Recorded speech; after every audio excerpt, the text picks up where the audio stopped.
Bonjour à tous et bienvenue à nouveau sur l'YFC 2ème édition. Cette semaine, on vous présente une nouvelle fois deux combats spectaculaires, donc restez branchés. Vous êtes avec Chris Genacht aux commentaires. Pour commencer, le premier homme qui fait l'entrée dans sa cage ici dans le coin bleu, Catalin Safta. C'est un combat professionnel. Il a deux combats professionnels. Il affiche un palmarès de 1 victoire pour 1 défaite. Il représente le Strike Academy et le Fight Factory. Il nous vient de Lausanne et de Genève en Suisse. Il est âgé de 26 ans et on va suivre ce combat de très près parce que ça promet des étincelles. On va appeler son adversaire. Mohamed Ali Kanfour qui fait son entrée maintenant dans le coin rouge. Il est âgé de 29 ans. Aujourd'hui, il représente le Chapecoense. C'est son deuxième combat professionnel. Il va chercher sa première victoire. On connaît très peu des deux athlètes. A priori, ce sont deux strikers. Donc on devrait s'attendre à avoir un combat qui a lieu debout. Et on espère en tout cas pour avoir du beau spectacle avec des beaux échanges en pied-point. Mohamed Kanfour est en train de faire son entrée maintenant. Le voici dans la cage et il y a eu une belle intensité entre ces deux athlètes lors de la pesée, lors du stare-down. Ils se sont regardés avec beaucoup d'intensité, ce qui nous promet des étincelles pour ce combat qui commence maintenant. On a un touch glove pour le respect et Mohamed Ali Kanfour qui prend directement le centre de la cage. Catalin Safta quant à lui fort sur ses appuis. Par contre quand il envoie une frappe, ça envoie à 100% et on entend déjà ce premier low kick, ça claque. Petite feinte de takedown et on échange les low kicks toujours du côté de Catalin. Sur la tentative de takedown, on a un uppercut qui a touché. On va sortir du clinch et heureusement que, en tout cas pour Catalin, que l'uppercut de Mohamed n'a pas touché puisqu'il venait de plein pot.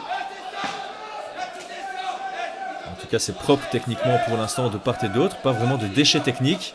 Ça échange plutôt bien. Mohamed Kanfour qui est maintenant un peu plus léger sur ses appuis aussi. Il ne cherche pas spécialement à mettre la pression comme au début du combat, mais il envoie de belles combinaisons. Et Catalin qui a une énorme puissance dans son anglaise, qui vient ici combiner, très longue combinaison. Il y en a plusieurs qui touchent, une belle esquive au passage. Très fort à l'échange, le Catalin Safta. Ce gros crochet, ça envoie au tapis son adversaire qui se relève. L'arbitre est proche de l'action et il arrête le combat. Ouh, ça peut être discutable l'arrêt de l'arbitre. Kafta qui pour lui est confiant. Effectivement, ce crochet avant était très puissant et ça a clairement sonné son adversaire. Mais par contre, Mohamed Kanfour a bien repris ses esprits très rapidement. Donc effectivement, je peux comprendre la frustration du côté de son coin. On va pas enlever le crédit à Catalin Safta qui, on revoit ici cette longue combinaison et cette esquive est absolument parfaite. S'en est suivi un vraiment superbe crochet avant qui envoie Mohamed Kanfour au tapis, mais il reprend ses esprits directement et malheureusement l'arbitre était trop proche de l'action. Il est intervenu. Il est en discussion maintenant avec les coachs de Mohamed Kanfour, évidemment frustré. On a l'habitude en MMA quand il y a ce genre d'arrêt, même si ça peut être justifié, c'est totalement frustrant pour le perdant. Alors, décision, les gars, ça ne dépend pas de moi, c'est les officiels de la fédération belge, donc vous savez, c'est pas moi. Je suis comme moi, je suis d'accord avec vous, mais c'est le arbitre. Katana, ça va encore temps de prouver. Mohamed Ali, moi les gars, ce que je propose, je sais que c'est très frustrant de faire une revanche. Là, on ne peut rien faire, c'était arrêté par l'arbitre, on ne conteste pas. Vous pouvez contester, Mohamed, il peut contester, mais là tout de suite, moi, j'ai aucun pouvoir. Moi, j'écris l'université, c'est les officiels. Donc, je fais une décision. Ouais. Donc, on fait la décision. Ensuite, je laisserai parler les combattants. Tu fais la décision? Donc, décision par KO. Catalin.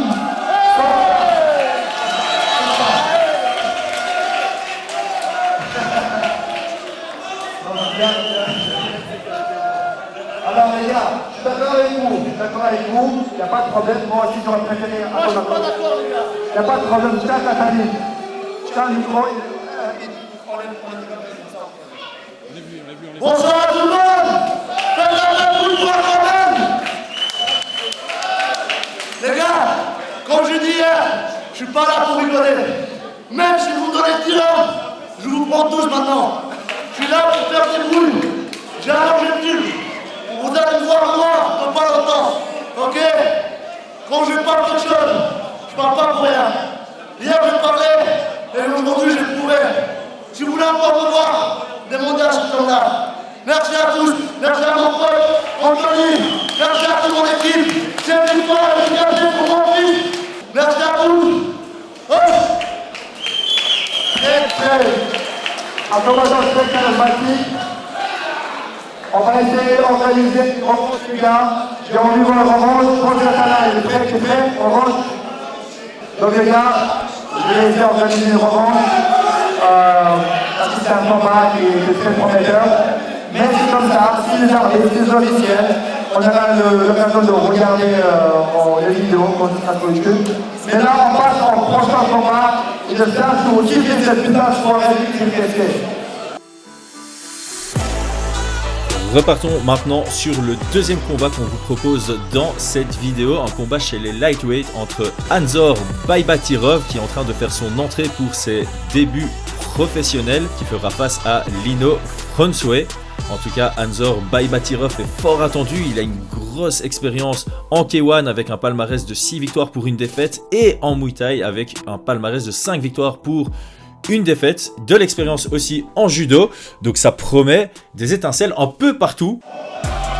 Et son adversaire est en train de faire son entrée maintenant, Lino Frunzwe, qui va rentrer dans le coin rouge. Il a été pesé à 69,6 kg hier, il représente le club AGSD et c'est également des débuts professionnels pour cet athlète qui est en train de faire son entrée à son aise. Profite du moment avant de proposer un magnifique combat au public, on en est sûr. Et voilà, début de ce combat. On est très posé, c'est assez rare hein, pour des combats début. Faire les débuts en MMA en général, on a le stress, mais ici on voit un Frunzwe qui est très posé. Et Anzor qui a l'air d'être également patient. Très beau low kick ici en contre sur le jab de Frunzwe, il en a envoyé en deuxième au passage. Et on sent déjà toute l'expérience en pied-point du côté de Anzor Baybatirov qui fait un très beau travail de sape en ce début de combat.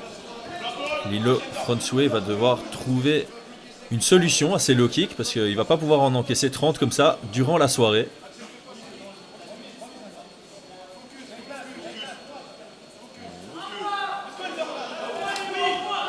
Encore le kick et maintenant c'est échange ici plutôt en anglaise. Les deux font mouche. Et Frunzwe qui demande à son public de se calmer. On a un public très engagé de part et d'autre. Et encore ce low kick, un double low kick et ça va au sol. Frunzwe qui a trouvé une belle manière d'amener le combat au sol sur un low kick. C'est une très bonne idée évidemment. Au sol, on ne s'est pas envoyé de low kick et on se retrouve en demi-garde. Ça va être très intéressant de voir le sol défensif de Anzor Baybatirov qui nous vient du pied-point. Il a donc dû faire une transition et travailler son jeu au sol. À voir s'il a des techniques pour se relever et revenir dans son domaine de prédilection. En attendant, on a un Lino Frunzwe qui prend son temps. On est parti sur un combat de 3 rounds de 5 minutes, donc effectivement, il peut se permettre de travailler à son aise sans laisser d'ouverture à son adversaire. Et il vient passer la monte ici. Il a en monte totale. Et une première frappe qui passe en ground and pound.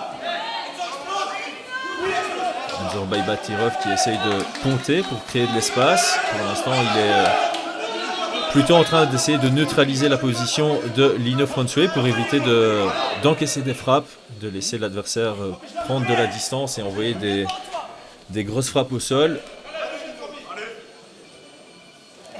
Frunzwe de son côté est toujours très patient. Il envoie ses... Il touche pour le moment, il envoie ses frappes tout doucement. Il menace ici d'attaquer plutôt une soumission. J'ai l'impression qu'il cherche le arm triangle, mais belle réactivité défensive du côté de Anzor. On est toujours en monte.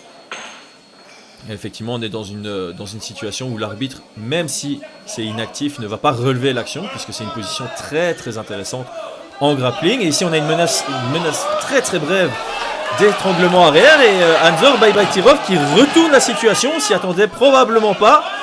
Beau sweep de la part du jeune français. Et ici, il garde le contrôle, il décide de ne pas se relever pour montrer ses compétences au sol. Et c'est lui qui maintenant a le dos, quel retournement de situation. Il a une position intéressante, il vient chercher l'étranglement arrière. Ce serait absolument spectaculaire et ce serait un gros message qu'il enverrait ici au public. Le striker qui viendrait soumettre dans ses débuts professionnels en MMA, ce serait absolument splendide. Et non, on se retrouve en monte, il envoie quelques frappes. Son coin est en train de lui demander de stabiliser la position. Donc d'abord prendre la position avant d'envoyer des frappes. Alors que Lino est en train de créer un scramble pour retourner de nouveau la situation. C'est lui en top contrôle. Par contre, il doit faire attention au triangle. Anzor Baybatirov a une position de triangle, mais par contre, il n'est absolument pas fermé. Pour vraiment menacer la soumission, ici, il devrait chercher à amener son pied gauche derrière son genou droit. Pour l'instant, il croise au niveau des chevilles, donc il n'y a aucune pression pour Lino Fronsue qui va certainement pas abandonner là-dessus. Et par contre, c'est une belle opportunité pour Lino Fronsue de sortir s'il met de la pression vers sa droite, s'il sort ses hanches complètement vers sa droite et qu'il explose complètement, il sortira de la position. Anzor Baybatirov qui a tenté de tirer sur la nuque, mais c'est inutile tant que son triangle est à ce point-là ouvert. Il transite vers une clé de bras. C'est bien essayé, mais par contre, à cause de ça, il perd complètement la position et ça profite à Lino Fronsue qui vient intelligemment chercher le contrôle latéral. Lino Fronsue qui est beaucoup plus dans le contrôle que son adversaire, Anzor Baybatirov, qui est un peu plus dans l'action et dans la recherche du finish, que ce soit via des frappes ou via des soumissions, même s'il manquait pas mal de détails pour aller finaliser ce triangle.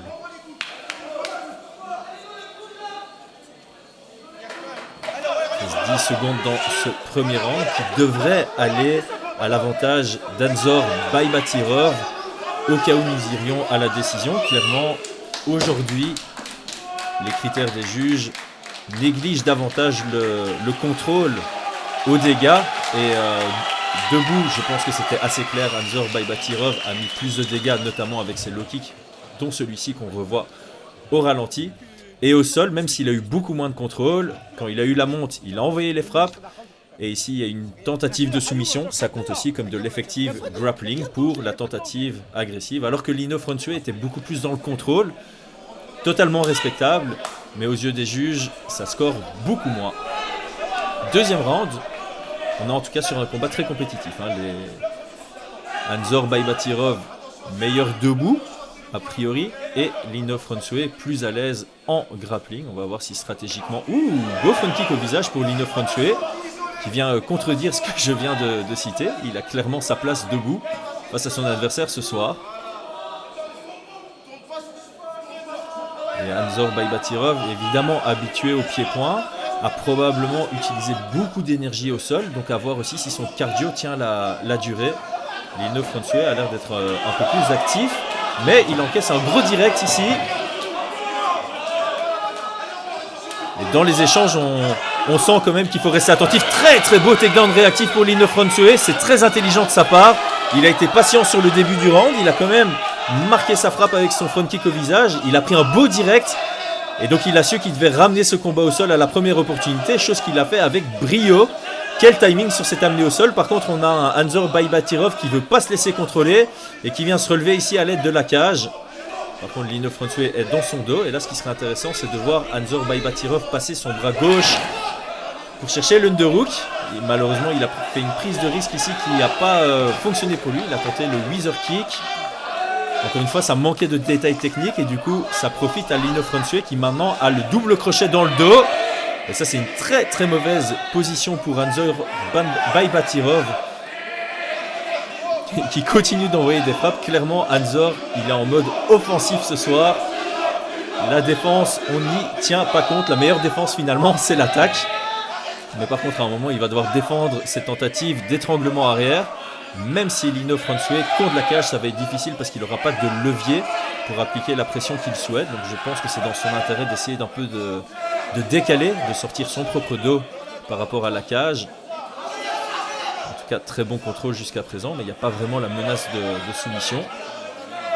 Son bras ne passe pas en dessous du menton de Anzor Baybatirov, qui commence à défendre. Voilà, ici une défense intelligente avec le 2-on-1.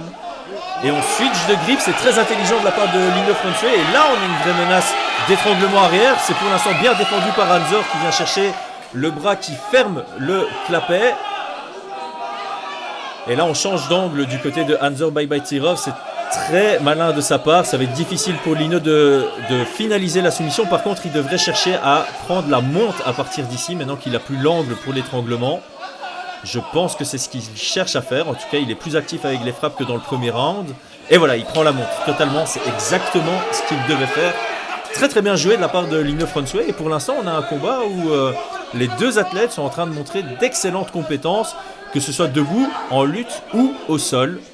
Et voilà, très très beau coup de coude ici pour Lino Francois, qui commence à activer les dégâts en plus de son contrôle.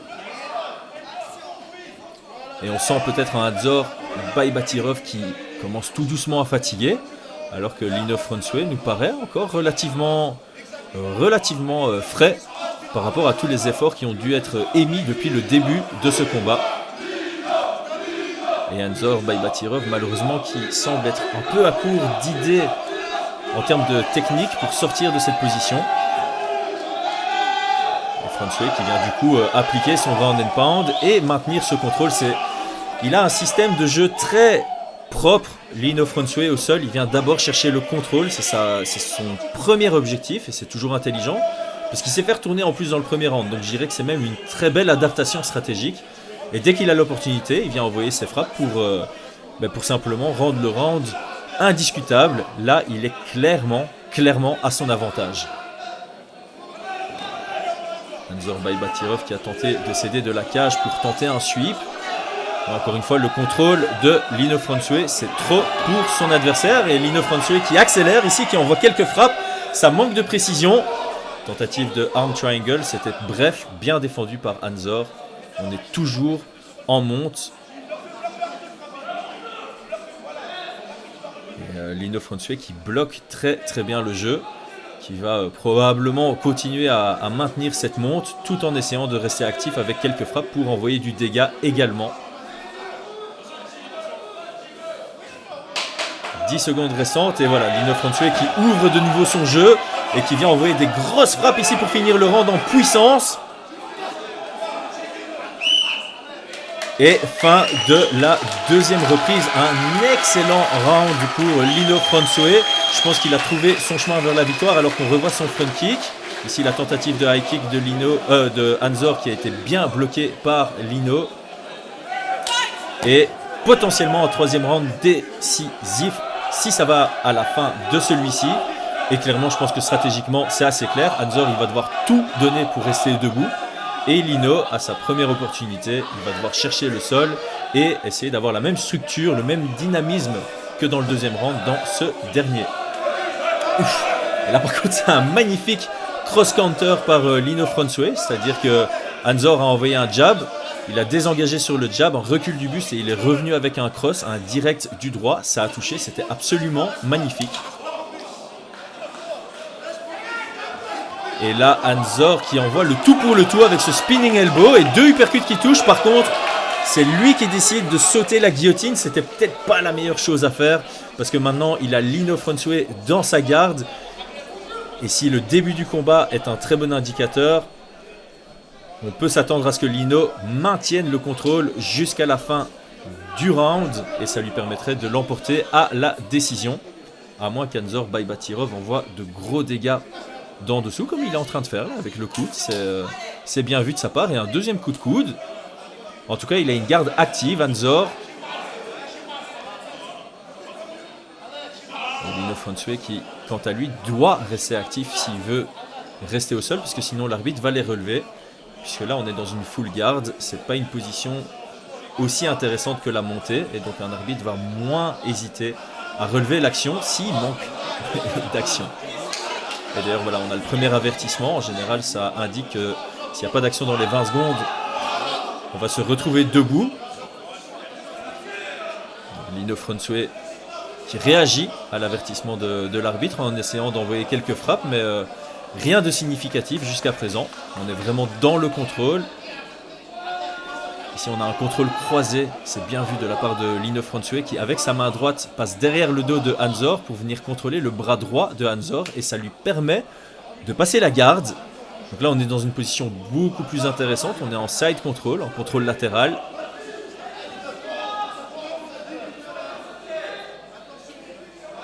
Hansor qui essaye de bouger pour recomposer la garde, mais encore une fois, vraiment, l'histoire de ce deuxième round et de ce troisième round en cours, c'est le contrôle de Lino Frunzue qui est impeccable, littéralement impeccable. Par contre, on a l'arbitre qui relève l'action. Effectivement, ça manquait d'activité et malgré qu'on soit en contrôle latéral, je ne suis absolument pas surpris du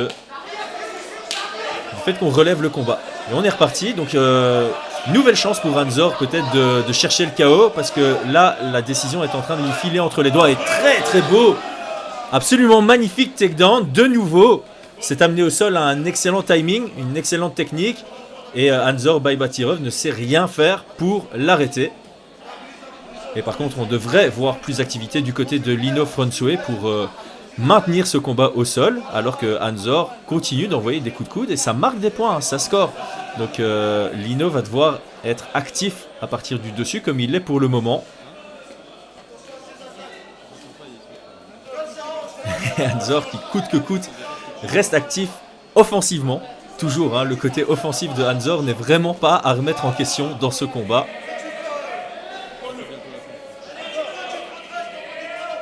Et la fatigue commence à se ressentir de part et d'autre. Hein. On essaie de rester actif tant bien que mal du côté de Lino, mais clairement les frappes ne font aucun dégât. Et on pourrait en dire de même pour Hansor, ses frappes c'est vraiment pour faire mine d'une certaine activité.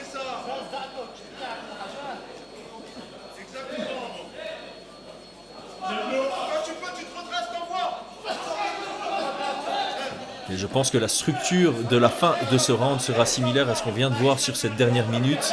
Ce sera du contrôle, légèrement d'activité, rien de très significatif.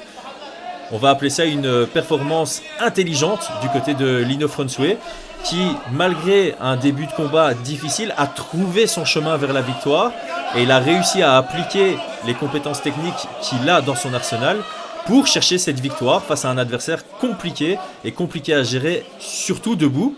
Et finalement, on va quand même remettre le crédit là où il est dû. Lino Frunzue a trouvé de belles ouvertures debout dans le domaine de prédilection de son adversaire Hansor Baybatirov. Et on va aussi remettre le crédit là où il est dû de l'autre côté. Hansor Baybatirov, qui a normalement aucune notion au sol, a réussi à bien canaliser et neutraliser le jeu de Lino Frunzue qui essaye d'accélérer ici sur la fin de ce round. Et fin du combat, on va avoir une décision qui pour moi est assez claire à l'avantage de Lino Frunzue. Je vous remercie à tous d'avoir suivi cette deuxième vidéo de l'YFC2 alors qu'on revoit ce cross-counter à la semaine prochaine pour deux nouveaux combats. C'était Chris Gunacht. On a une décision unanime et la victoire est à Lino Frunzue.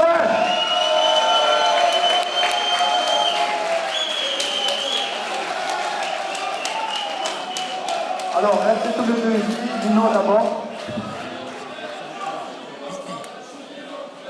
Alors, Lino, merci beaucoup d'avoir fait content de l'YFC. Merci beaucoup pour ta performance. Merci beaucoup.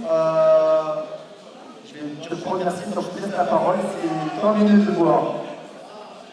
Déjà, toute la MIF, toute cette 8, tout pas. Ouais. Je tiens à remercier Dieu pour nous avoir gardés safe tous les deux. C'est quand même un dogfight. C'est un métier de fou. Je tiens à remercier mon coin. Abou qui est là. Faites du bruit pour Abou.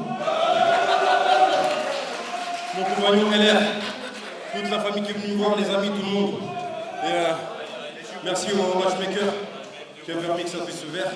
Guillaume Belcher. Merci à moi pour l'organisation, pour l'invitation. Merci à l'adversaire aussi. bien joué à son staff. Et mon sponsor MJK, merci à lui de m'avoir fait confiance. Et comme dit pour finir, Lions eat first all day, every day. Wow. J'ai une petite question, est-ce qu'on pourra se revoir une question? Écoute, moi je suis un fighter, hein. Moi je m'entraîne, j'ai mon point derrière moi. Moi, de mes coachs Alexis qui n'a pas pu être là, mais big up à lui pour le game plan. Et oui, bien évidemment, si l'offre elle est bonne sur la table, si l'organisation me respecte, alors je vais honorer ce contrat, il n'y a pas de problème. Bah écoute, avec plaisir, et profitons bien, et bon travail. Merci. Merci.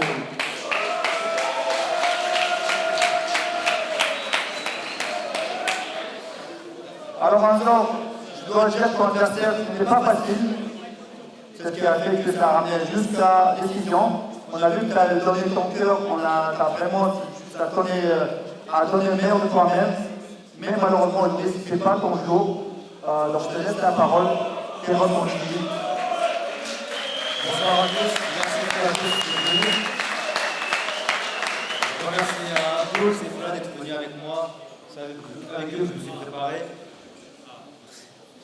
Merci à Emma de me laisser cette chance de combattre ici, sur cette belle organisation. Merci à mon père d'être venu avec moi, toujours derrière moi, comme la victoire et la défaite.